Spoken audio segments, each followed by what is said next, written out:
जय श्री राम प्रेमी भक्तों। देखिए, आपको यह देव दुर्लभ मनुष्य शरीर मिला है, लेकिन क्या कभी आपने सोचा है कि अनंत कोटि जीवों में से आपको ही यह देव दुर्लभ मनुष्य शरीर क्यों मिला है और हमें मिल गया है, लेकिन क्यों मिला है? विचार कीजिए, किस लिए मिला है, क्या उद्देश्य है इसका, कैसे जीना है। बस कुछ ही लोग जीवन के इस रहस्य को जान पाते हैं, और जो जान जाते हैं वह दूसरों को भी जनाते हैं। मनुष्य एक ही जैसी प्रवृत्ति के नहीं होते। सब मनुष्य के रंग, रूप, बुद्धि, स्वभाव एक जैसे नहीं होते।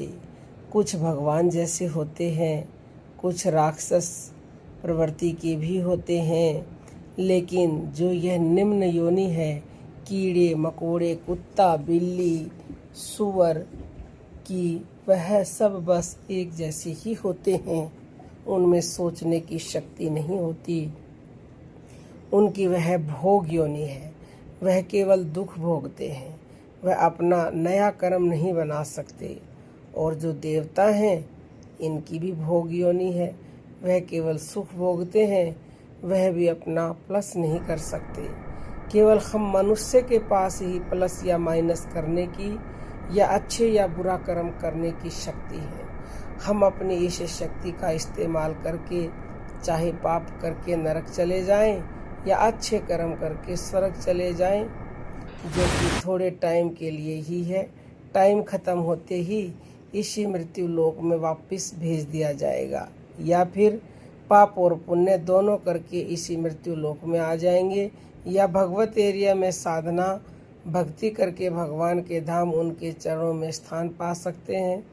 हम यह सब मनुष्य शरीर में ही कर सकते हैं, अन्य योनि में यह संभव ही नहीं। किसी अन्य योनि में हम भगवान को नहीं पा सकते। इसलिए समय बर्बाद मत कीजिए, उठिए, जागिए, अभी भी समय है। किसी सच्चे वास्तविक गुरु की शरण हो जाइए और अपने कल्याण का रास्ता उनसे पूछिए, क्योंकि उनको रास्ता पता है।